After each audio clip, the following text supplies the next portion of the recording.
আচমকা আপনার হাতের ব্যাগটি ছিনতাই হয়ে যেতে পারে দিনে দুপুরে। রিকশা থামিয়ে আপনার গলায় কিংবা কানে থাকা স্বর্ণের অলংকার নিমিষেই চলে যেতে পারে 14-15 বছরের কিশোরদের হাতে।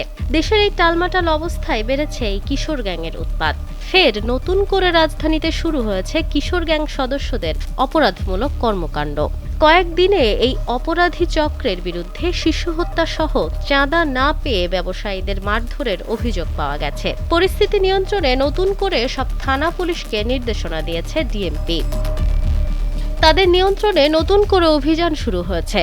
সেই সঙ্গে এই অপরাধীদের নিয়মিত আটক ও গ্রেপ্তার করা হচ্ছে।